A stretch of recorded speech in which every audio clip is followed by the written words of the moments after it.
Ok. Bonjour tout le monde. Je vous présente Dr. Efes Moïse. Il est diplômé de la faculté de médecine et pharmacie de l'Université d'État d'Haïti en 2004. Il a travaillé comme médecin généraliste à l'hôpital Sacré-Cœur de Milo de 2004 à 2006. Il a terminé sa résidence en médecine familiale à l'hôpital Southside en Bay Shore, New York, aux États-Unis, de 2009 à 2012. Il a travaillé comme hospitaliste à St. Elizabeth Healthcare dans le nord de Kentucky, aux États-Unis, depuis 2012. You can start when you're ready. OK. Bonjour tout le monde et c'est encore un plaisir d'être avec vous ce matin. Et pour cette présentation, je tiens à m'excuser pour le bruit. Je suis en visite pour des raisons familiales à New York, so c'est un petit peu bruyant, mais si vous le permettez, c'est d'aller très vite et j'espère que vous aurez la chance d'apprendre ou de rafraîchir votre connaissance avec cette présentation sur l'acidocétose diabétique et l'état hyperosmolaire hyperglycémique. Donc, on va essayer d'avancer. Et s'il n'y a aucun problème avec le bruit, vous me faites signe et je vais essayer de trouver un autre endroit, une autre location pour continuer. Donc, en termes d'introduction, vous savez que le diabète, c'est une maladie chronique qui généralement s'accompagne de beaucoup de complications, tantôt chroniques, tantôt des complications aiguës. On est probablement très bien imbu des complications chroniques du diabète, parlant de la néphropathie diabétique, de la rétinopathie diabétique, des maladies vasculaires secondaires au diabète, mais aussi comme des complications chroniques, le diabète peut entraîner des complications aiguës. Les deux complications les plus fréquentes du point de vue aigu sont l'acidocétose diabétique, qui est représentée ici avec le mot DKA, comme on l'appelle en anglais, et le coma hyperosmolaire, c'est représenté avec les lettres HHS pour simplification. Donc, ce sont les complications aiguës du diabète qui sont les plus fréquentes et la définition classique de chacune de ces complications, c'est que l'acidocétose diabétique est caractérisée par une hyperglycémie et aussi la formation de corps cétoniques. Et la différence entre l'acidocétose diabétique et l'état hyperosmolaire, c'est que l'hyperglycémie est toujours là, mais dans l'état hyperosmolaire, hyperglycémique, pardon, il n'y a pas de formation de corps cétonique. Et généralement, dans l'état hyperosmolaire, l'hyperglycémie est généralement très, très sévère. Dans l'acidocétose diabétique, on peut avoir une hyperglycémie sévère, mais généralement de degré plus ou moins modéré comparé à l'état hyperosmolaire hyperglycémique. Donc, c'est la différence principale entre ces deux conditions, c'est la présence ou non du corps cétonique. Pour aboutir à ces complications, généralement, il y a un facteur qui précipite ces complications. Mis à part le fait que parfois le diabète, particulièrement le diabète de type 1, peut se présenter avec l'acidocétose comme première manifestation, mais généralement chez les patients qui sont des diabétiques connus, il faut toujours penser à trouver le facteur qui précipite cette décompensation ou du moins cette complication. Généralement, ça peut être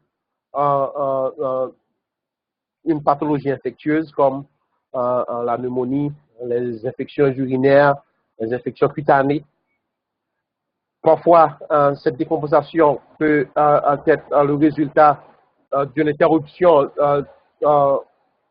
ou de l'inadéquation de l'insulinolothérapie, la déshydratation sévère, comme chez le cas de gastroentérite, parfois peut entraîner cette décompensation et des fois, assez souvent, surtout chez les jeunes, l'adhérence au traitement, c'est un facteur non négligeable dans le développement de la précipitation de soit l'acidocétose diabétique ou le coma diabétique hyperosmolaire.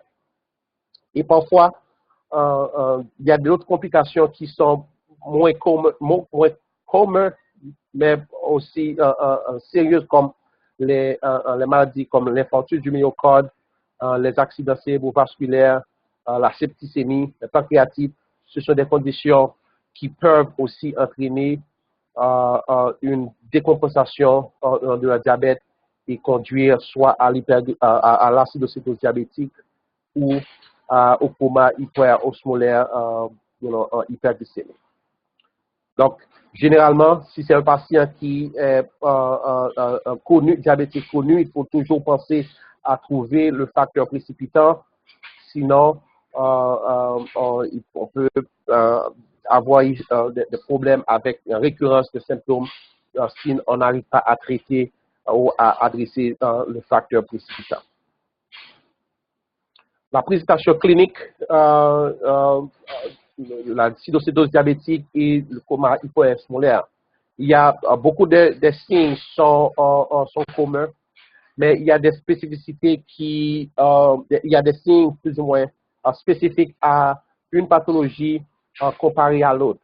Par exemple, dans l'acidocétose diabétique, le début de la maladie, le début de la décompensation, c'est quelque chose qui arrive très rapidement au cours de quelques heures, de 12 à 24 heures, généralement, les symptômes commencent et on aboutit à l'acidocétose diabétique. Alors que pour le coma hyperosmolaire, le début de cette manifestation est beaucoup plus insidieuse. Insidieuse, c'est-à-dire ça peut aller des jours avec des symptômes qui deviennent de plus en plus sévères jusqu'à l'aboutissement de l'état hyperosmolaire. Et dans l'acidocétose diabétique, on a surtout comme symptômes cliniques la douleur abdominale, la nausée, des vomissements et parfois l'hyperventilation. Alors que le symptôme cardinal de l'état hyperosmolaire, ce sont des signes neurologiques. Et les signes neurologiques peuvent aller de la léthargie jusqu'au coma et même peut produire des crises convulsives.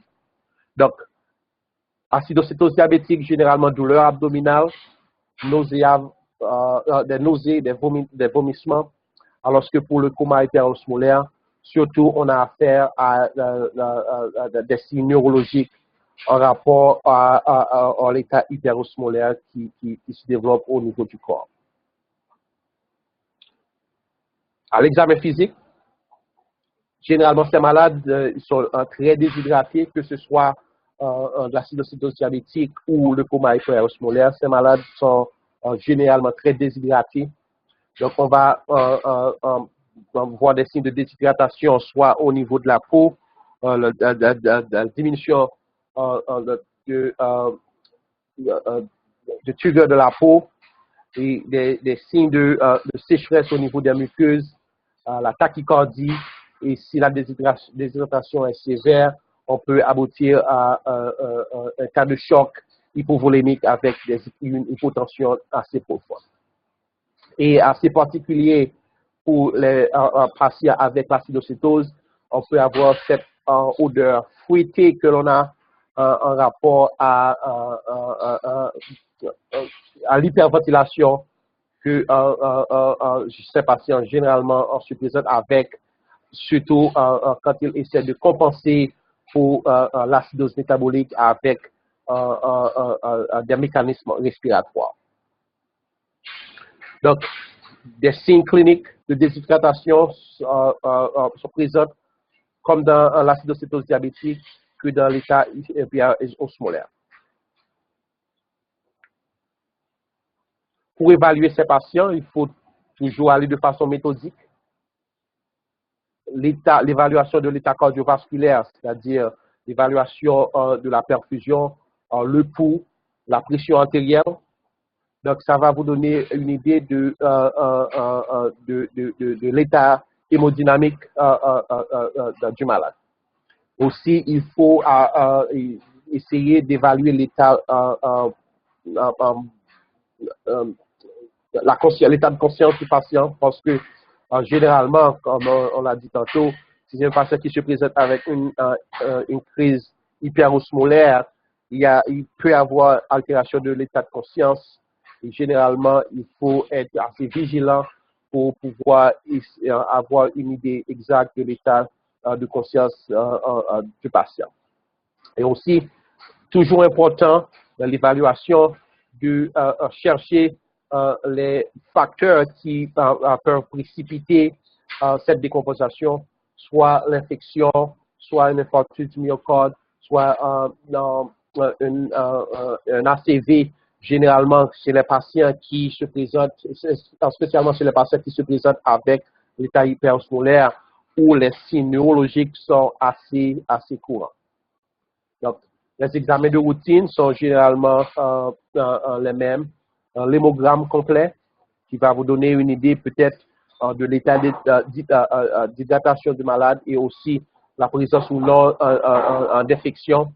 Le profil métabolique complet, les électrolytes, évaluation pour voir si on a des pancréatites, une pancréatite ou autre étape métabolique qui peuvent précipiter. Et ça va vous donner aussi une idée du taux de glycémie et de la fonction acide-base. Parfois, on peut être amené à faire le gaz sanguin pour évaluer le pH et le pourcentage de bicarbonate, le ratio. Et les corps cétoniques sont importants, très importants à évaluer parce que ça va vous donner une idée exacte si on a affaire à l'acidocétose diabétique où les corps cétoniques sont présents ou est-ce qu'on a affaire à l'état hyperosmolaire qui généralement ne s'accompagne pas des corps cétoniques.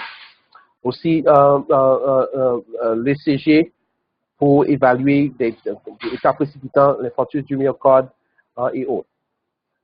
Et d'autres examens paracliniques peuvent être nécessaires dépendamment du tableau clinique qu'on a à avoir à faire avec. On peut avoir à obtenir une radiographie du thorax, les examens des urines, les enzymes cardiaques, et, la toxicologie des urines, dépendamment du tableau clinique dont on a à faire face. Donc, ce tableau, c'est un tableau comparatif. Je ne sais pas si ça marche. Bon, voilà. Donc, c'est un tableau comparatif des aspects clés de ces deux conditions. Comme je l'ai dit tantôt, généralement dans l'acidocétose diabétique, on a une élévation plus ou moins modérée de la glycémie, de l'ordre de 250 à 500, parfois un peu plus. Mais généralement, pour l'état hyperosmolaire, le taux de la glycémie est beaucoup plus élevé. Parfois, on peut avoir une glycémie qui est supérieure à 1000 chez ces patients. Le pH sanguin, le pH artériel, généralement, c'est assez diminué chez les patients avec DKA à cause de l'accumulation des corps cétoniques, alors que chez les patients avec le coma hyperosmolaire, le pH sanguin est plus ou moins normal. Corps cétonique, généralement absent ou très peu élevé chez les patients avec le coma hyperosmolaire, hyperglycémique, alors que c'est présent chez les patients avec l'acidocétose diabétique. De même pour l'accumulation des corps cétoniques et le déficit en ions positifs. généralement les malades avec le coma hyperosmolaire, il n'y a pas d'autres déficits en ions positifs, alors qu'il y a ce qu'on appelle un anion gap qui est très élevé chez les malades avec l'acidocétose diabétique. Et ce tableau qui est peut-être un petit peu moins visible, généralement c'est l'acidocétose diabétique chez les patients surtout type 1 et comparé au coma hyperosmolaire qui est un peu plus fréquent chez les patients diabétiques type 2 qui ont une résistance à l'insuline. Et comme on l'a dit tantôt, pour les patients avec acidocétose diabétique, les symptômes se développent très rapidement, généralement au bout de 12 à 24 heures, alors que chez les patients avec le coma hyperosmolaire, les symptômes se développent de façon beaucoup plus insidieuse, s'étalant sur plusieurs jours.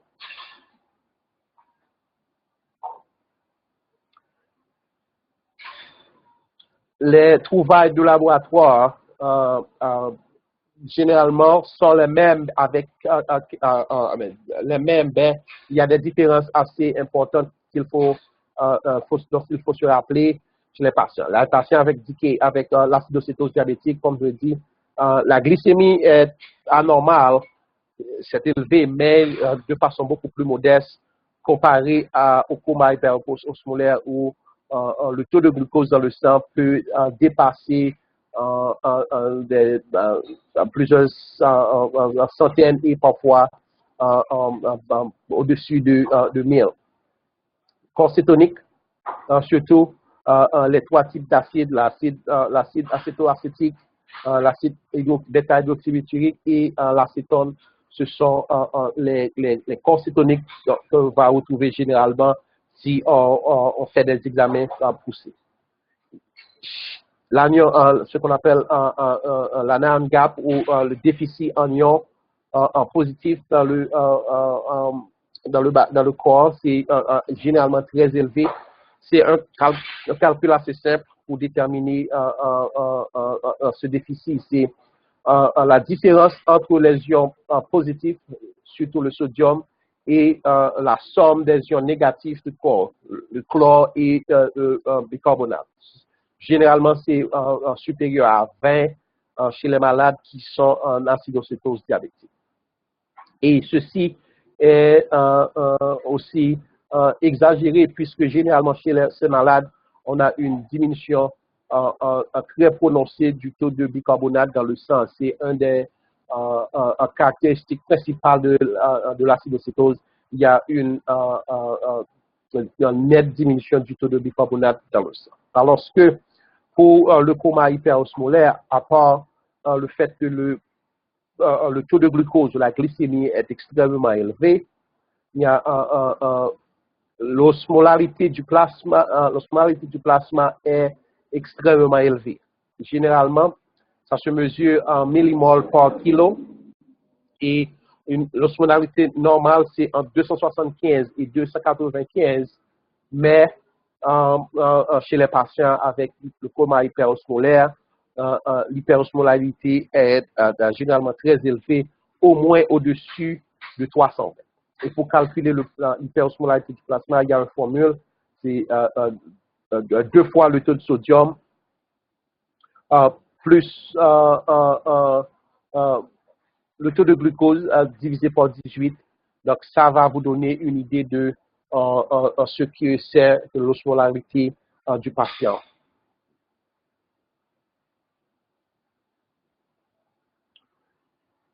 Puisque ces deux conditions s'accompagnent d'une déshydratation profonde, il est concevable qu'il va avoir des troubles électrolytiques qui s'accompagnent généralement, qui font partie du tableau clinique et paraclinique chez ces patients. Et les électrolytes sont les plus fréquemment impliqués, le sodium, qui est généralement diminué chez les patients avec sévère hyperglycémie sévère. Mais généralement, c'est ce qu'on appelle pseudo-hyponatrémie à cause de l'extrême élévation du taux de glucose. Il faut toujours penser à corriger le sodium par rapport au taux de glucose. Et ça va vous donner le taux plus ou moins exact de sodium et on va décider s'il y a nécessité de corriger le taux de sodium après avoir procédé à la correction du sodium par rapport au. Il y a une formule assez précise pour corriger le sodium. Généralement, au-dessus de 100 mg par décilitre de glucose et on va ajouter 2 millimoles pour chaque 100 au-dessus de la valeur normale de glycémie. Généralement, si on prend on considère que la glycémie normale est 100 mg par décilitre, pour chaque 100 au-dessus de 100, on va ajouter 2 millimoles au niveau au taux de sodium pour pouvoir aboutir au chiffre correct. Plus particulièrement, à part le sodium, plus particulièrement, il y a toujours un déficit en potassium chez les patients qui se présentent avec ces deux conditions, que ce soit l'acidocétose diabétique ou le coma hyperosmolaire. Donc, il faut toujours avoir en tête qu'il y a toujours un déficit de potassium chez ces patients. Plusieurs raisons peuvent expliquer ce déficit en potassium. Il y a les pertes osmotiques et il y a la translocation du potassium qui va du milieu intracellulaire au niveau extracellulaire, du fluide extracellulaire. Parce que le taux de potassium puisque le taux de potassium est bas, il y a cette translocation. Donc, mais lorsqu'on va corriger, donc, la translocation inverse va se faire et ça peut entraîner une chute considérable du taux de potassium chez ces patients. Donc, c'est pourquoi il faut toujours considérer tous les patients avec acidocétose diabétique. Il faut toujours considérer que ces patients ont un déficit très prononcé en potassium. Et les mêmes anomalies que l'on voit au niveau de ces deux conditions, que ce soit la déshydratation, les troubles électrolytiques et l'hyperglycémie. Donc, généralement, le traitement est en fonction de ces trois grandes anomalies. Il faut toujours penser à corriger l'état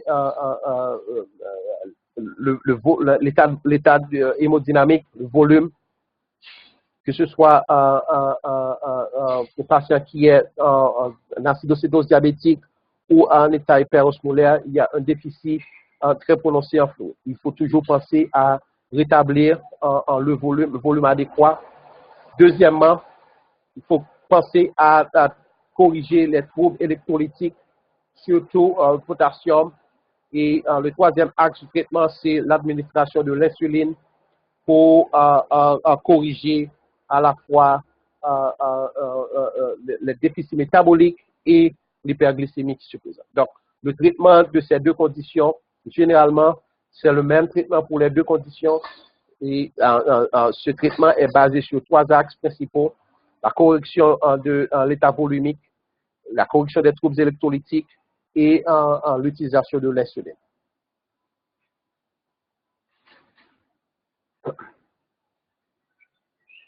Un peu plus détaillé,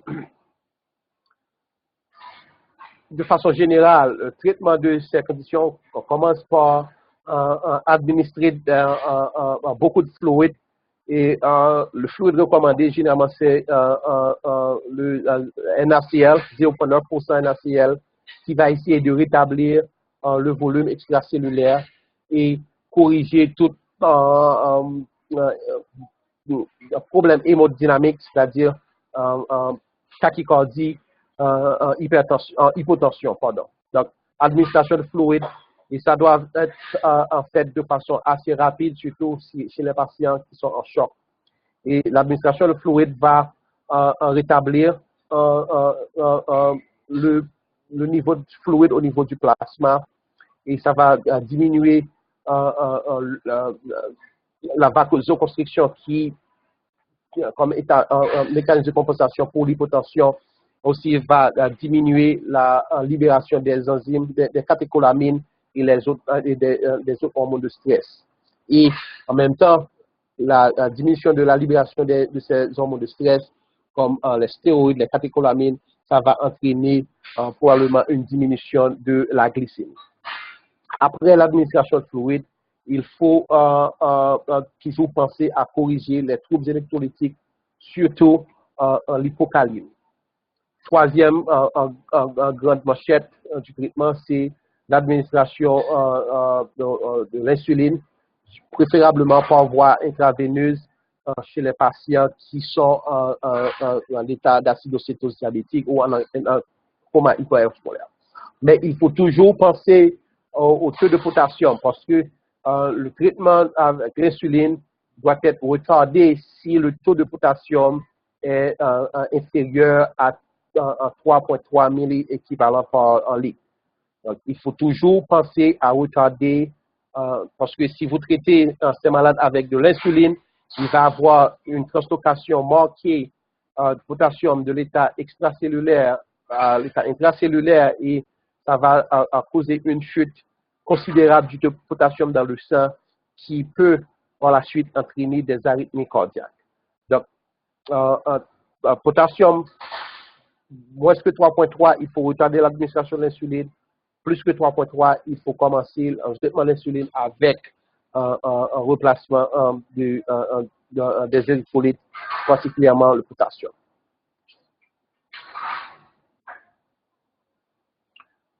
De façon plus spécifique, ça prend un peu de temps.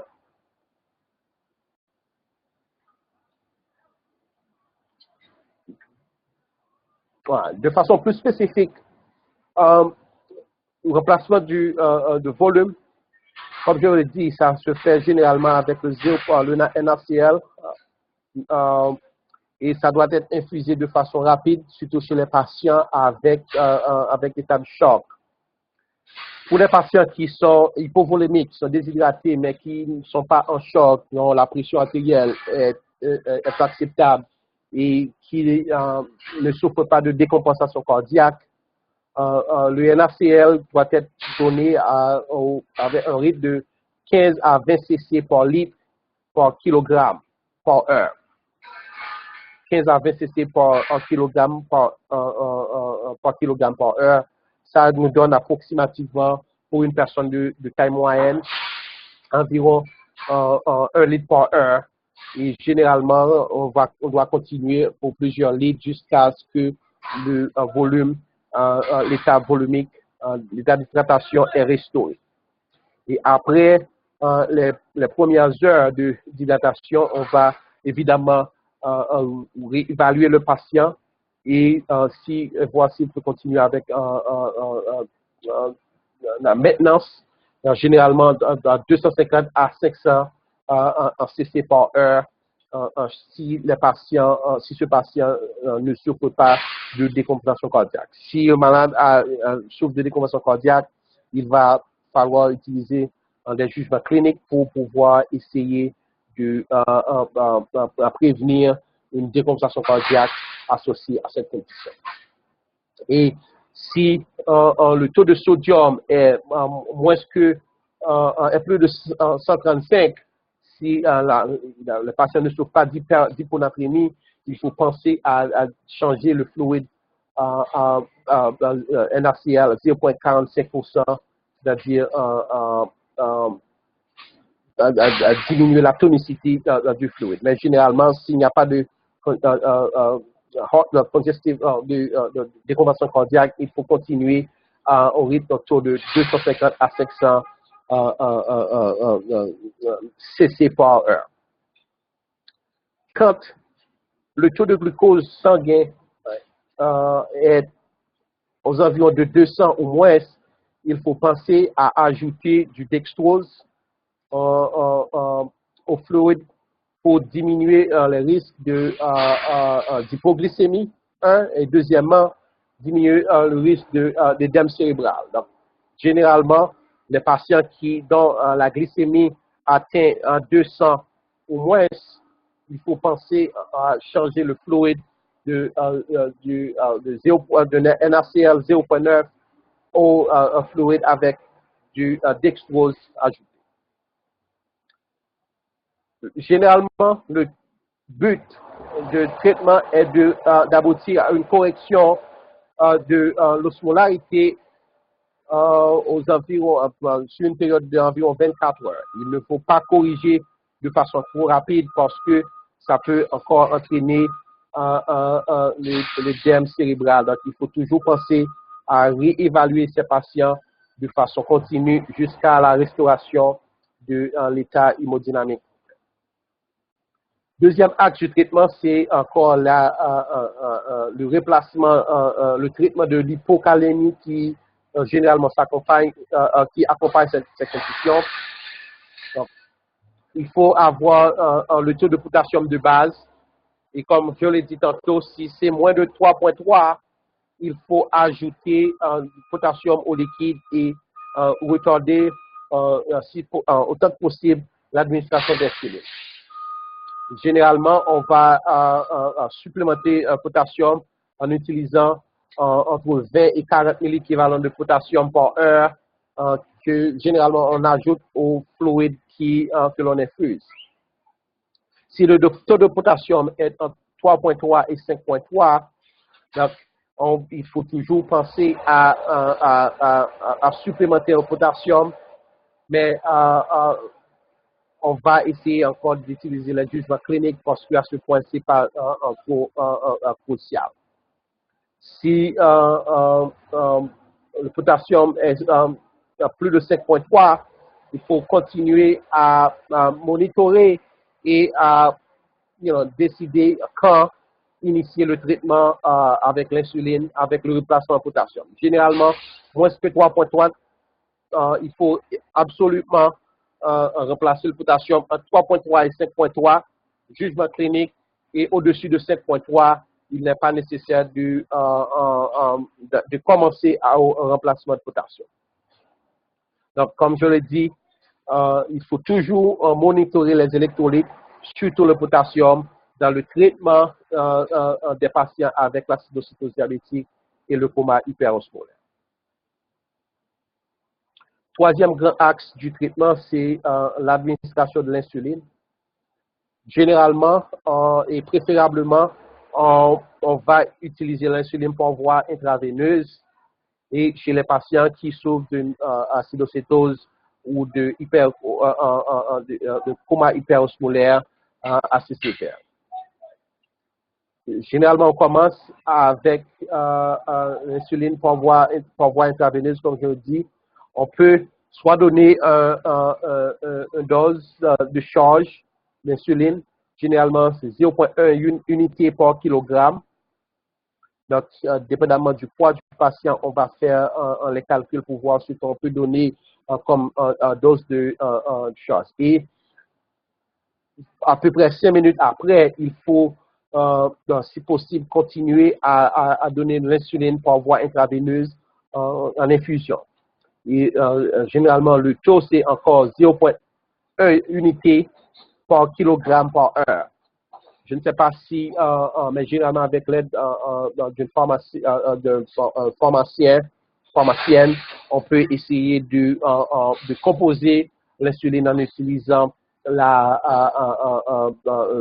NaCl et aboutir à la préparation exacte pour administrer 0.1 unité par kilogramme par heure pendant qu'on traite. Il y a une autre façon de le faire, si on peut tout de même commencer sans le bolus, mais on va donner une dose qui est beaucoup plus élevée. Par exemple, si on ne donne pas la dose de charge, donc le taux d'infusion sera de 0.14 unités par kilo par heure.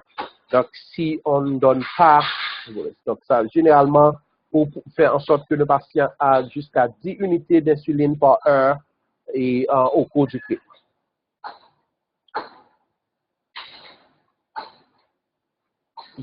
le but du traitement avec l'insuline, c'est de diminuer la glycémie de environ 50 à 70 mg par décilitre par heure.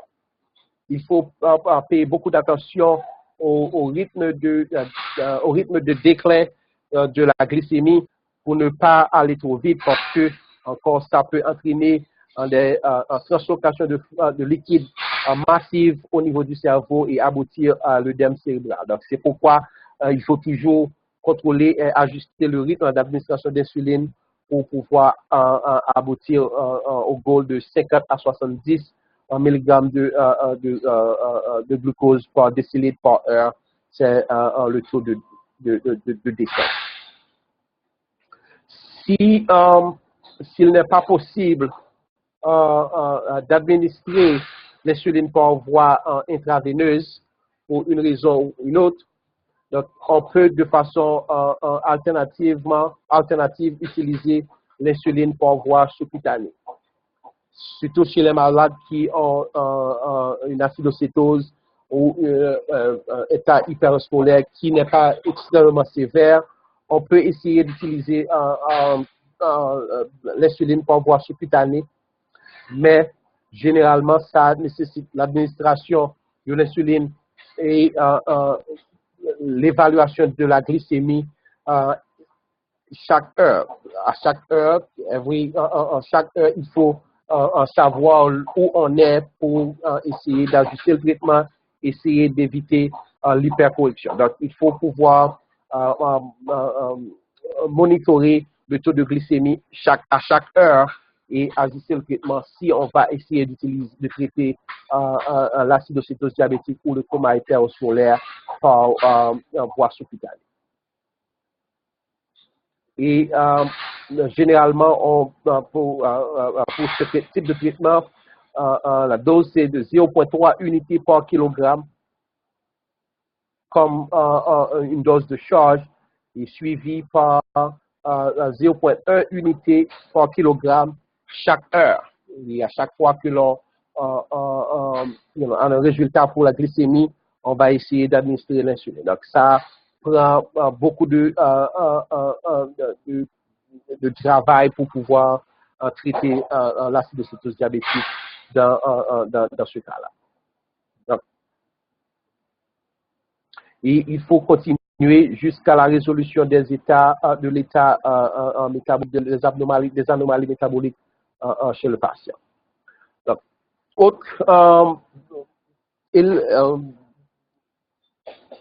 anomalie électrolytique ou métabolique dont il faut se souvenir, c'est l'acidose métabolique qui s'accompagne généralement de l'acidocétose diabétique. Comme je l'ai dit tantôt, le taux de bicarbonate est assez bas chez les patients, surtout chez les patients en acidocétose diabétique, et il faut avoir en tête ce qu'on doit faire. L'utilisation du bicarbonate de sodium est généralement déconseillée chez les patients en acidocétose diabétique, sauf si le pH sanguin est de moins de 6,9. Donc, si c'est moins que 6,9, les experts recommandent que l'on administre le bicarbonate de sodium pour pouvoir aboutir à un taux de bicarbonate à un pH au-dessus de 7. Surtout chez les malades qui sont très déshydratés parce que lorsque le pH est très bas, ça va produire une diminution de la contractilité des muscles. Ça peut entraîner une dépression des muscles lisses, surtout des muscles cardiaques, qui peut entraîner un arrêt cardiaque. Donc, l'administration de bicarbonate de sodium est recommandée généralement pour les patients en acidocétose diabétique dont le pH sanguin est de moins de 6,9.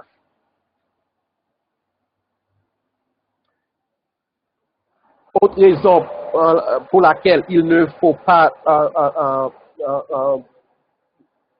se précipiter à remplacer avec le bicarbonate de sodium, parce que le bicarbonate de sodium peut entraîner une translocation de potassium du milieu extracellulaire vers le milieu intracellulaire.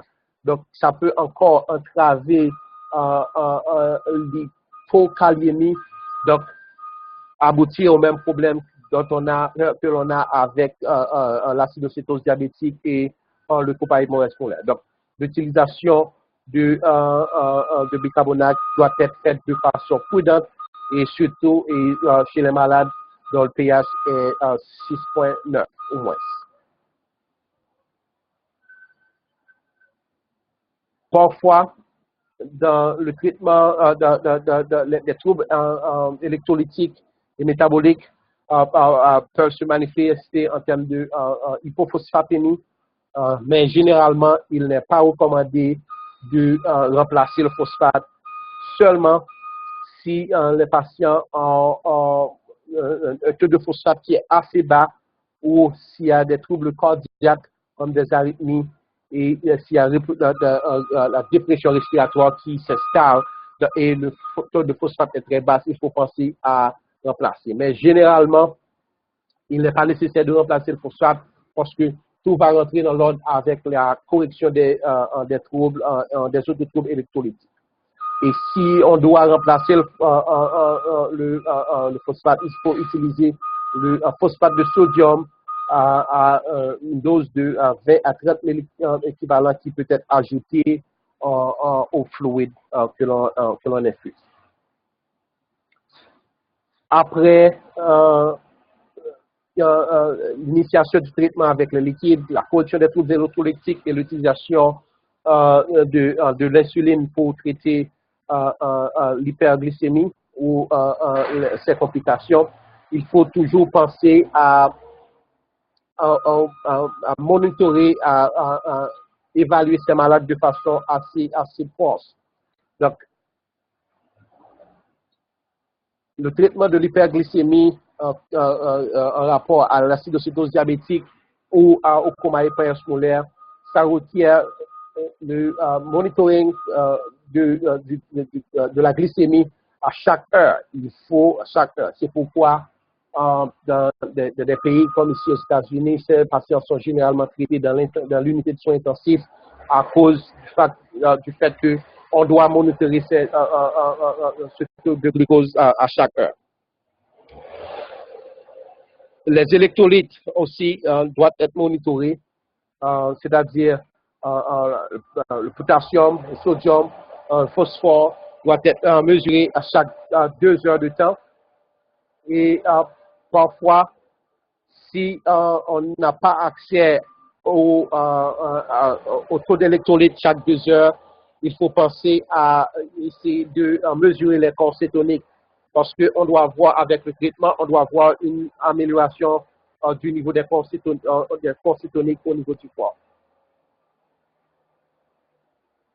Donc, glycémie à chaque heure, des électrolytes chaque 2 heures de temps et si ce n'est pas possible, essayer de mesurer les corps cétoniques de façon régulière à chaque heure pour pouvoir apprécier la diminution des corps cétoniques dans le corps.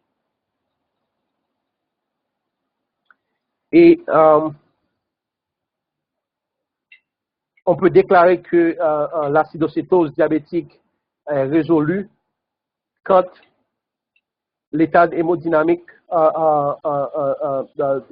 du patient est amélioré, le déficit en ions positifs, ce qu'on appelle l'anion gap, est résolu, ça revient à 12 ou moins, et il n'y a plus de corps cétonique et plus d'acide détectable dans le corps. Généralement, pour les patients qui sont diagnostiqués avec le copaïne scolaire, ce sera en plus des trouvailles laboratoires, l'état de conscience d'un patient, l'état clinique, on va essayer d'évaluer et déterminer s'il y a beaucoup d'abnégation. Et généralement, ces patients, que ce soit dans l'acidocétose diabétique ou le coma hypersmolaire, ils peuvent manger de façon normale une fois que la résolution de ces troubles est acquise. Et après la résolution de ces troubles de l'acidocétose diabétique ou du coma hypersolaire, il faut toujours penser à convertir le traitement qui était jusque-là en voie veineuse en traitement sous-cutané. Il faut penser à initier le traitement avec des insulines, avec de l'insuline dans l'administration sous-cutanée. Chez les patients avec le coma hyperosmolaire, il n'est pas nécessaire de faire un chevauchement de traitement parce qu'on peut aller de l'insuline par voie intraveineuse à l'insuline par voie sous-cutanée et de façon directe. Mais chez les patients avec l'acidocétose diabétique, il faut instituer le traitement sous-cutané par palier parce que l'insuline par voie intraveineuse, la durée d'action est très courte. Donc, si on ne traite pas ces patients par palier, c'est-à-dire en même temps que ces patients reçoivent de l'insuline par voie veineuse, il faut commencer à instituer le traitement par voie sous-cutanée. Parce que, comme je le dis, l'insuline par voie veineuse, la durée d'action est très courte, pas plus de 5 minutes, 5 à 10 minutes. Si on arrête le traitement par voie veineuse et d'ici 5 à 10 minutes, le patient est encore déficient en insuline. Donc, ça peut provoquer un rebond avec une glycémie qui revient et aussi une restauration de l'acidocétose. C'est pourquoi il faut toujours s'assurer que les malades, pendant qu'ils reçoivent de l'insuline par voie intraveineuse, on traite avec de l'insuline sous-cutanée et au fur et à mesure, d'ici 30 minutes à 1 heure après l'administration d'insuline sous-cutanée, on peut arrêter les traitements par voie intraveineuse. De cette façon, on a un taux d'insuline constant dans le corps qui va vous permettre de faire cette transition. C'est toujours assez important et c'est une erreur qui arrive assez souvent chez les patients dont l'état d'acidocétose est résolu, mais on arrête le traitement par voie veineuse sans instituer le traitement en sous-cutané 30 minutes ou 1 heure de temps avant et d'ici 30 minutes à 1 heure de temps, le patient revient avec une hyperglycémie et les corps cétoniques commencent à reformer. Donc,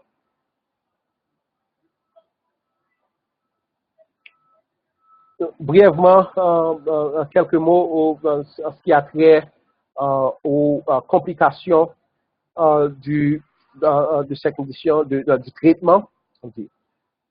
L'hypoglycémie et l'hypokaliémie, ce sont les deux complications les plus fréquentes du traitement de l'acidocétose diabétique ou de l'état hyperosmolaire.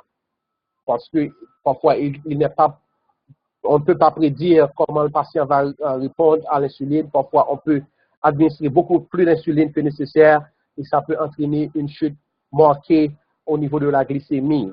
Donc, on passe de l'hyperglycémie à l'hypoglycémie. Donc, c'est une complication dont il faut toujours se méfier. Et encore l'hypokaliémie à cause de la restauration du volume, le traitement avec l'insuline. Il faut toujours penser à la translocation de potassium. Donc, hypoglycémie et hypokaliémie sont les complications les plus fréquentes. Mais d'autres complications qui sont beaucoup moins fréquentes, mais plus graves, c'est le développement de l'édème cérébral. Il faut toujours être prudent à prévenir ce type de complications. Généralement, chez les patients jeunes, chez les enfants, généralement, l'édème cérébral peut arriver, surtout chez les patients de moins de 20 ans. Symptômes qui vous mettent sur la piste qui peut vous mettre sur cette piste, c'est généralement au cours des 12 à 24 premières heures après le traitement, le patient commence à se plaigner de maux de tête. et ensuite une diminution de l'état de conscience, et ça peut entraîner des crises convulsives, des troubles au niveau des pupilles, la bradycardie, et peut aboutir à l'arrêt respiratoire. Donc, patient traité avec un jeune patient traité pour DKA qui se présente avec des signes neurologiques 12 ou 24 heures après le traitement, il faut toujours penser à cette complication. Et c'est malheureusement une complication qui peut être mortelle, parce que dans 20 à 40% des cas, la mort peut suivre le développement de l'édème cérébral. C'est pourquoi il faut toujours, pour prévenir cette complication, il faut toujours penser à aller avec modération dans la correction de l'hyperglycémie, la correction du volume et aussi la correction des troubles électrolytiques.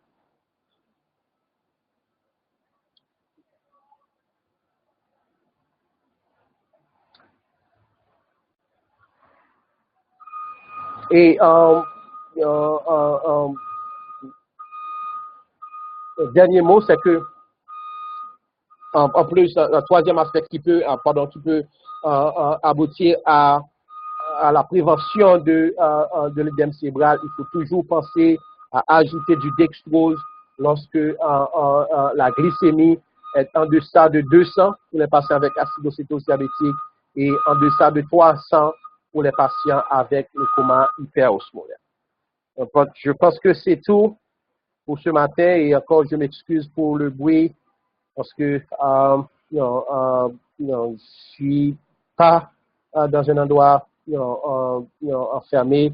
Il y a beaucoup de bruit, mais j'espère que vous avez pu entendre et peut-être comprendre quelque chose.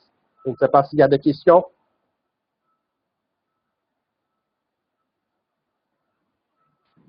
Je suis docteur Augustin de l'hôpital La Providence des Gonaïves. Je vous remercie pour votre présentation.